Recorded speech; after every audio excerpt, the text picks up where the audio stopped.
Di sebuah desa kecil bernama Kampung Pagersari, yang dikelilingi hamparan sawah luas dan angin yang tak pernah lelah berbisik, berdirilah sebatang pohon beringin tua di tengah-tengah petakan sawah yang tak pernah ditanami. Bahkan di musim tanam paling subur sekalipun, para petani memilih menghindari tanah di sekitar pohon itu, seakan ada batas tak kasat mata yang tak boleh dilanggar. Konon, pohon itu tak pernah bergoyang meski angin kencang menerpa, dan tak pernah merangga sekalipun kemarau panjang melanda. Akar-akarnya mencuat ke permukaan, melingkar seperti tali tambang besar yang mengikat sesuatu di dalam tanah. Di desa ini, tinggal seorang gadis bernama Laras, 22 tahun, mahasiswi tingkat akhir yang sedang menjalani penelitian skripsi tentang kepercayaan lokal dan budaya spiritual masyarakat pedesaan.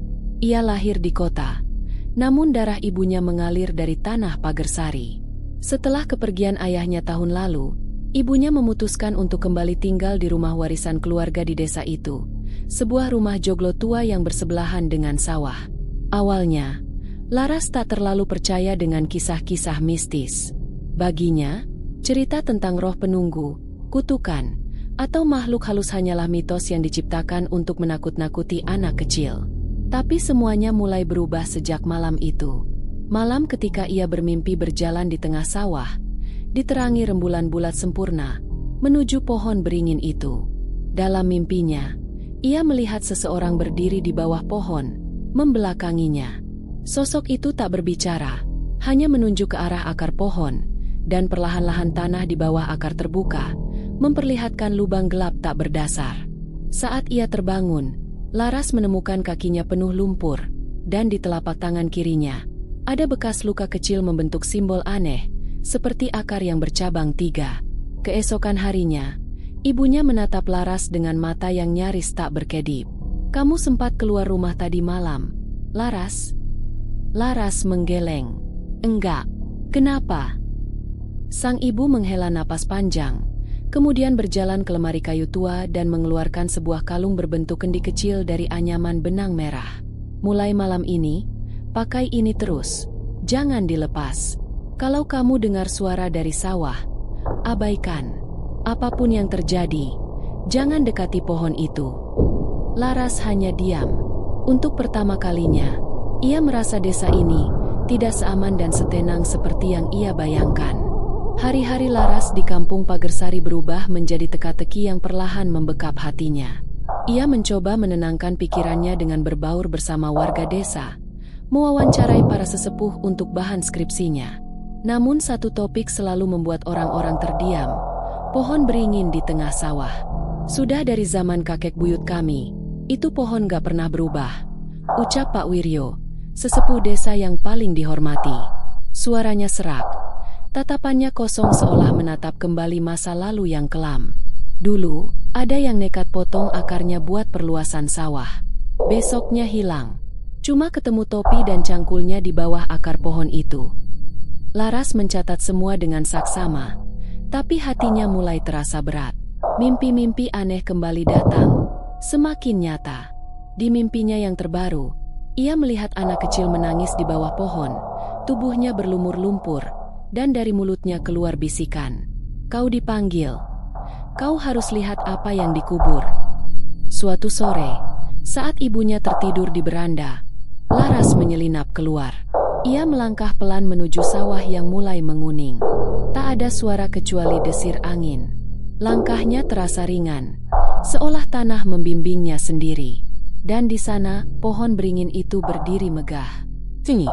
Tak ada burung, tak ada serangga. Hanya angin yang berhenti di bawah rantingnya. Laras berdiri beberapa langkah dari pohon. Kalung kecil pemberian ibunya mulai berdenyut hangat di dadanya. Ia mengangkat kameranya, niat awalnya untuk dokumentasi, namun tiba-tiba layarnya gelap, dan suara seperti bisikan dari bawah tanah menggema di telinganya. "Terlambat, kau sudah terpilih." Tiba-tiba angin berhembus kencang dari arah yang berlawanan. Dedauan sawah bergetar, namun pohon beringin itu tetap diam, seolah menantang langit.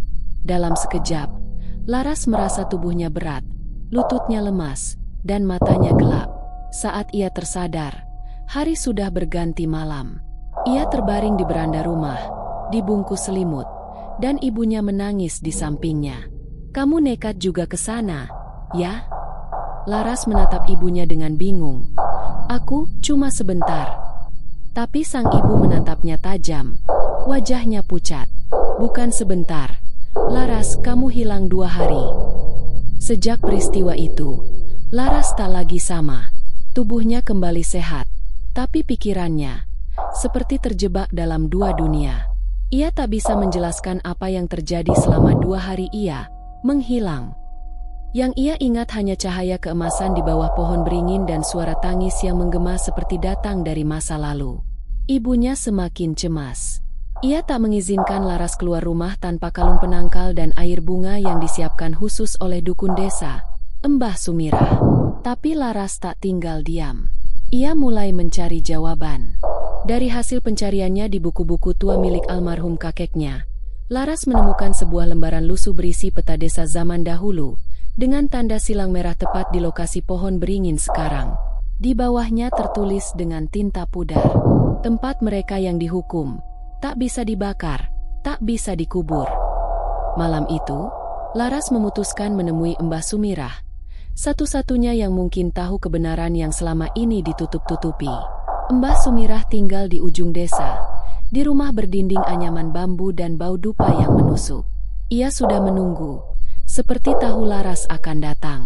"Kamu sudah disentuh pohon itu, ya?" katanya tanpa basa-basi. Laras hanya bisa mengangguk pelan. Pohon itu bukan sekadar pohon. Ia penjaga, penjara. Orang-orang zaman dulu percaya, pendosa besar tak boleh mati biasa. Maka mereka dikurung di bawah akar. Tubuhnya tak membusuk, jiwanya menjerit selamanya. Laras merinding. "Lalu kenapa aku dipanggil?"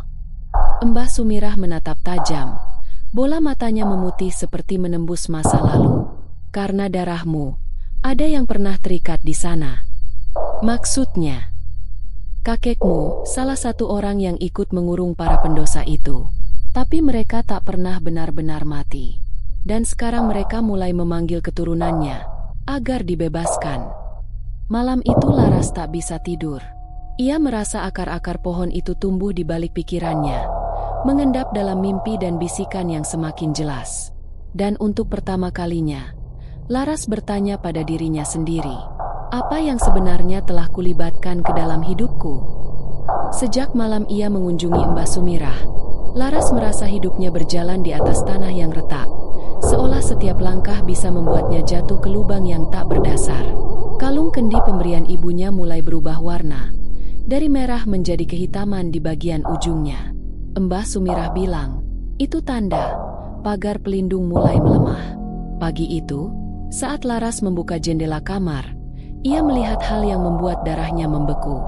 Seorang anak kecil berdiri di dekat pohon beringin, menatap ke arah rumahnya. Anak itu mengenakan baju compang-camping penuh lumpur.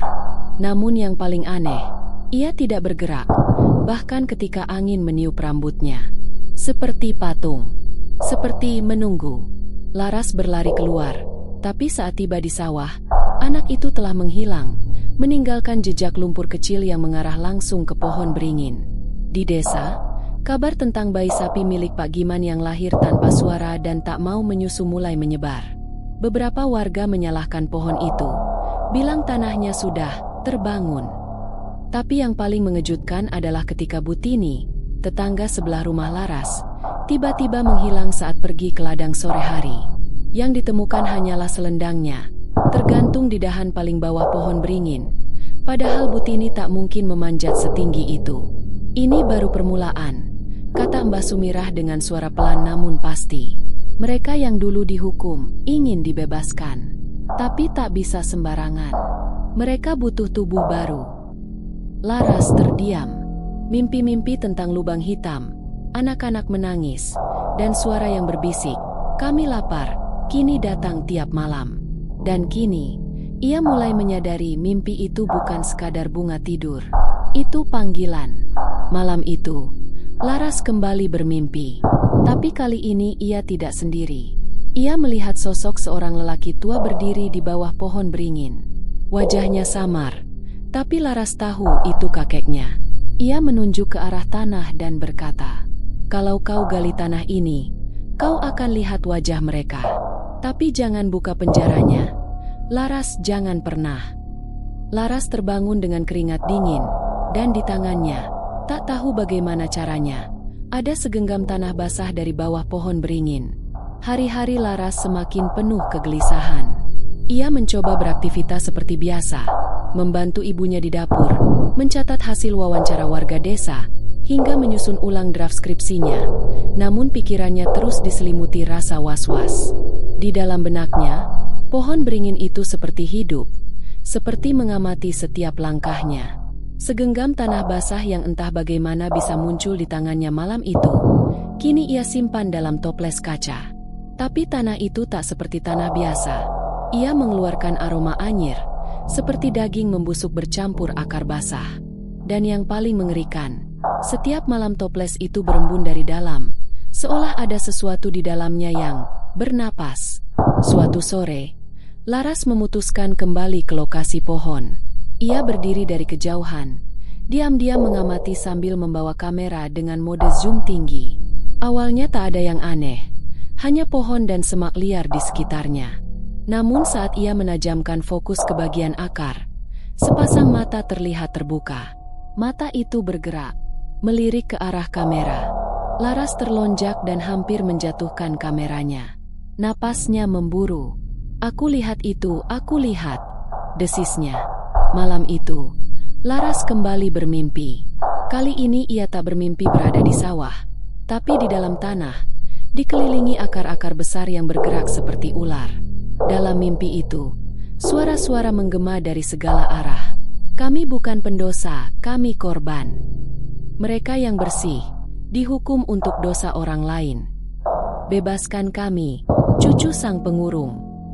Ketika terbangun, Laras mendapati toples tanah itu pecah, dan di lantai kamarnya tulisan aneh terbentuk dari lumpur. "Gali." Ibunya langsung memanggil Mbah Sumirah keesokan paginya.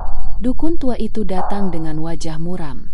Ia tak banyak bicara, hanya menatap Laras dan berkata dengan nada rendah, "Kalau kau menggali, Laras, kau tak akan menemukan tanah. Kau akan menemukan kebenaran. Tapi kau juga bisa kehilangan dirimu sendiri." Laras menatap keluar jendela. Di kejauhan, siluet pohon beringin itu tetap berdiri kokoh. Tapi kini, ia tahu apapun yang tertanam di bawah sana sudah mulai bangun. Hari itu langit mendung.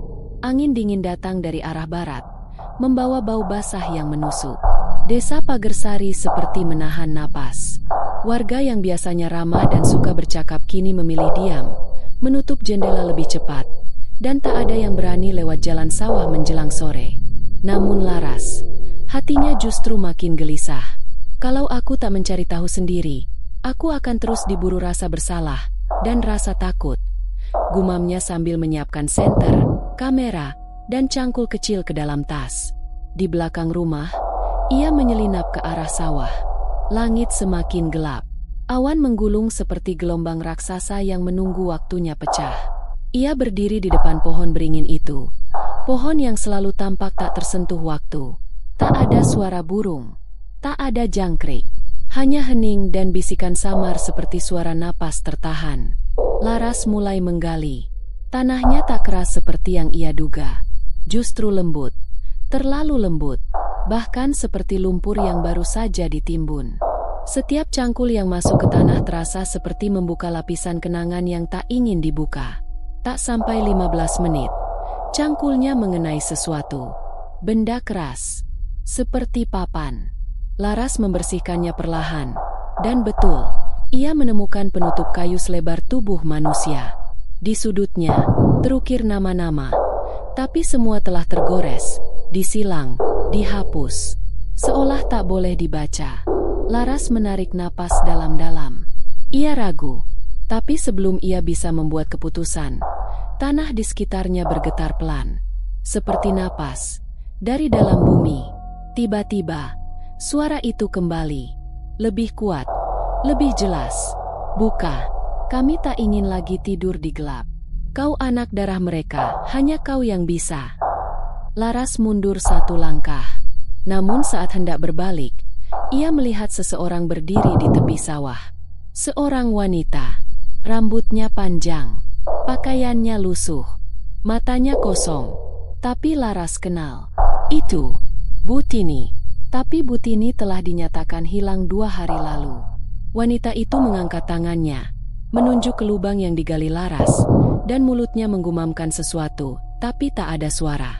Kemudian ia menghilang. Laras jatuh terduduk. Napasnya tercekat. Kalung pelindungnya terasa panas di lehernya, seperti hendak pecah. Di dalam lubang, dari celah-celah papan kayu itu, mengalir cairan hitam yang menyebar di tanah, membentuk pola seperti akar. Dan dari dalam tanah, terdengar jeritan. Banyak, serentak, menjerit dalam kesakitan dan amarah. Laras tak bisa tidur malam itu. Tangannya masih gemetar sejak kejadian di sawah. Papan yang digalinya belum terbuka, tapi jeritan dari dalam tanah tak bisa ia lupakan. Bahkan ketika ia sudah kembali ke rumah, suara itu terus menggema di telinganya. Ibunya memperhatikannya dalam diam. Namun, saat Laras akan bicara, ibunya justru berkata duluan. Dulu, ada yang pernah menggali juga. Pamanmu, ia hilang selama 3 hari.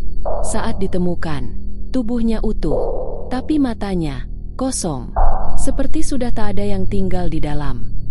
Laras menatap ibunya dengan syok. Kenapa ibu nggak pernah cerita? Karena semua yang menggali akan dihantui. Tapi kau lebih dari sekadar penggali. Kau darah mereka, keturunan dari orang yang dulu mengikat mereka di bawah pohon itu. Laras tercengang. Sore harinya, Laras memutuskan kembali ke lokasi pohon beringin. Tapi kali ini, ia tidak sendiri. Ia membawa buku tua warisan ayahnya. Buku yang dulu dianggap hanya berisi catatan kuno. Namun setelah insiden kemarin, Laras membuka kembali halaman-halaman penuh simbol dan menemukan satu halaman yang membuat bulu kuduknya berdiri. 7 jiwa disegel dalam akar, oleh darah pengkhianat dan sumpah bumi. Jika salah satu dibangunkan, semua akan terbangun. Sesampainya di bawah pohon, Laras mendapati lubang yang kemarin ia gali tertutup rapat kembali, seolah tak pernah dibuka. Tapi tanah di sekelilingnya hangus, seperti terbakar dari dalam.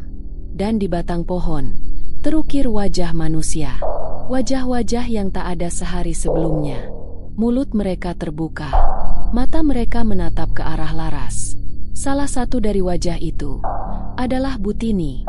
Langkah kaki terdengar dari belakang. Laras menoleh. Mbah Sumirah berdiri di sana. Wajahnya muram namun tak terkejut. Kau sudah membangunkan yang pertama. Dan itu berarti segel mereka mulai runtuh. Laras, kau harus memilih. Menutupnya kembali, atau membayar harga yang dulu dihindari keluargamu. Laras ingin bertanya, tapi suara-suara mulai terdengar dari balik akar. Kami tak bersalah. Mereka yang bersumpah palsu, kini mewariskan kutukan pada anak cucunya. Tanah mulai retak pelan di sekitar mereka. Pohon beringin bergoyang sendiri, padahal angin tak berhembus. Akar-akarnya menjulur, seperti mencari sesuatu. Kalau kau ingin menutup semuanya, Laras, bisik Mbah Sumirah, kau harus tahu dulu apa yang sebenarnya pernah terjadi di tanah ini. Kenapa mereka dikubur hidup-hidup? Dan siapa yang melakukannya? Laras memandangi wajah-wajah yang tertanam di batang pohon. Satu demi satu matanya terbuka. Malam itu, Laras mengurung diri di kamar. Buku tua warisan ayahnya ia buka dari awal, berharap ada petunjuk untuk memahami peran keluarganya dalam tragedi yang terkubur di bawah pohon beringin. Halaman-halaman berisi tulisan tangan yang rapat dan kaku, namun satu halaman, tersembunyi di balik lipatan halaman terakhir, membuat jantung Laras seolah berhenti. Tulisan tangan itu bukan bahasa kuno. Itu adalah surat dari kakek buyutnya, yang ternyata adalah kepala adat desa pada masa lalu. Jika kau membaca ini, berarti kutukan telah bangkit kembali. Kami dulu melakukan kesalahan besar, menghukum yang tak bersalah demi melindungi yang berdosa. 7 orang, 7 korban fitnah, disegel hidup-hidup karena menyimpan rahasia kegelapan para petinggi desa. Kami mencap mereka sebagai pendosa, Padahal kami yang takut kebenaran mereka terbongkar. Salah satu dari mereka adalah nenekmu sendiri. Kami menghukumnya demi menyelamatkan nama baik kami. Tangan Laras bergetar. Matanya basah. Ia memandang keluar jendela, ke arah siluet pohon beringin yang samar di balik kabut malam. Jadi ini warisan yang harus kutebus. Esok paginya, Laras menemui Mbah Sumirah. Mereka duduk bersisian di bel bambu dekat sawah, di mana suara angin seolah bisikan pelan-pelan kebenaran yang terkubur. Aku harus bebaskan mereka, Bah, ujar Laras lirih. Mbah Sumirah menatap Laras lama, lalu mengangguk perlahan. Tapi pembebasan harus disertai pengakuan. Kau harus buka suara di hadapan seluruh desa. Ceritakan kebenaran. Biarkan sejarah yang dikubur kembali dipahami. Laras tahu, ini bukan sekadar soal supranatural. Ini soal kebenaran yang disembunyikan, tentang aib desa yang diwariskan diam-diam, dan dosa yang diwariskan melalui darah. Hari itu, Laras berdiri di depan balai desa, dihadiri oleh warga, termasuk para tetua desa yang selama ini menutup mulut. Laras membacakan isi surat itu dengan suara lantang.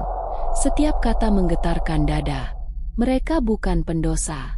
Mereka adalah korban. Dan aku, sebagai keturunan sang pengurung, minta agar kita semua mengakui kesalahan yang telah diwariskan. Pohon itu bukan tempat menghukum, tapi tempat menahan kebenaran.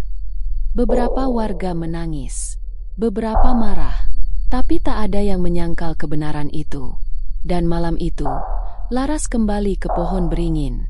Ia menaburkan bunga, membacakan doa, dan mengikat sehelai kain putih di batang pohon, tanda permohonan maaf dari desa. Tak ada gempa, tak ada jeritan. Tapi Laras tahu, malam itu, pohon itu akhirnya diam. Sejak pengakuan Laras di balai desa, suasana desa Pagersari mulai berubah. Warga yang dulu percaya penuh pada mitos dan larangan mulai bertanya, bukan untuk membangkang, tapi untuk mengerti. Untuk pertama kalinya dalam puluhan tahun, pohon beringin tak lagi dianggap tabu, melainkan saksi bisu dari sejarah kelam yang kini telah terungkap. Namun bagi Laras, semuanya belum selesai. Beberapa malam terakhir, ia masih bermimpi tentang wajah-wajah yang tertanam di batang pohon, memandangnya dengan tatapan yang bukan marah, tapi meminta pertolongan. Dan setiap kali terbangun, dadanya sesak oleh rasa bersalah. Aku sudah mengakui kesalahan leluhurku. Tapi apakah itu cukup? Malam itu, Laras kembali ke bawah pohon beringin, sendirian. Di tangannya, ia membawa sesuatu yang tak pernah ia sentuh sebelumnya. Sebilah pisau kecil berlapis perak, benda warisan yang dulu dikatakan bisa membuka segel darah. Ia duduk di bawah pohon, menyalakan dupa dan menaburkan bunga di atas tanah. Udara malam begitu dingin, dan untuk pertama kalinya, pohon itu tampak tenang. Tak ada akar bergerak, tak ada suara bisikan. Tapi tiba-tiba, dari sela akar yang menyilang di tanah, muncul cahaya redup. Seperti kilatan kuning keemasan yang terperangkap di bawah sana. Laras menunduk. Cahaya itu berbentuk tangan. Tanpa rasa takut, Laras menyentuh tangan itu. Lalu ia mengangkat pisau kecil di tangannya dan menggores sedikit ujung jari, membiarkan setetes darah jatuh ke tangan bercahaya itu. Angin berhembus kencang. Langit mendadak cerah. Bulan purnama menggantung besar di atas kepala. Dan pohon beringin, yang biasanya bergeming, mengeluarkan suara lirih, seperti embusan napas panjang, dan kemudian hening. Dari akar yang terbuka, cahaya menguar perlahan. Lalu, 7 cahaya melayang naik dari tanah, mengitari pohon, menari dalam diam, sebelum satu persatu menghilang ke langit. Laras hanya bisa menangis dalam diam, tanpa tahu kenapa. "Terima kasih," bisik sebuah suara lembut. Kebenaran bukan untuk membalas, tapi untuk melepaskan. Saat Laras membuka mata, akar pohon telah diam kembali. Dan untuk pertama kalinya sejak pohon itu tumbuh, sehelai daun gugur jatuh di pangkuannya. Beberapa minggu telah berlalu sejak malam itu. Pohon beringin di tengah sawah, yang dulunya dianggap angker dan terlarang, kini menjadi tempat yang ramai didatangi warga, bukan untuk mencari kekuatan gaib atau pesugihan, melainkan untuk berdoa dan mengenang mereka yang menjadi korban masa lalu. Laras duduk di bawah pohon itu, bersama anak-anak desa yang ia ajarkan menulis dan membaca. Ia kini dipercaya menjadi guru kecil di desa, menggantikan Butini, yang namanya juga telah diukir pada papan peringatan di bawah pohon, untuk yang memilih kebenaran, meski harus ditinggal sendirian. "Pohon ini bukan kutukan," ucap Laras suatu sore, saat seorang anak bertanya kenapa pohon itu tak boleh ditebang. "Pohon ini tempat kita belajar bahwa diam bisa jadi dosa, dan kebenaran harus diperjuangkan, meski sendiri." Di balai desa, perubahan mulai terasa. Cerita rakyat yang selama ini diwariskan penuh ketakutan, mulai ditulis ulang dengan lebih jujur. Mbah Sumirah menjadi penasehat utama, dan ia tak lagi tinggal di pinggiran desa, melainkan diundang untuk berbicara dalam setiap pertemuan adat. Pengakuan dan perubahan membuatnya bisa tersenyum lebih lapang. Suatu malam, Laras bermimpi. Ia berdiri di tengah ladang, dan melihat 7 sosok berdiri di bawah sinar bulan. Mereka tersenyum kepadanya, tidak berkata apa-apa, hanya mengangguk, kemudian perlahan-lahan menghilang menjadi kelopak bunga yang beterbangan. Saat ia terbangun, angin meniup lembut tirai jendela kamarnya, dan di ambang jendela itu, sehelai daun beringin tergeletak diam. Penutup. Kisah ini bukan hanya tentang pohon yang tak tumbang, atau kutukan yang membelenggu. Ini adalah kisah tentang warisan kebenaran yang terlambat diakui, dan keberanian seorang gadis muda yang memilih membuka luka lama agar generasi berikutnya tak hidup dalam kebohongan. Dan mungkin, di suatu desa terpencil, masih ada pohon-pohon lain yang menyimpan rahasia, menunggu seseorang cukup berani untuk mendengarkan mereka.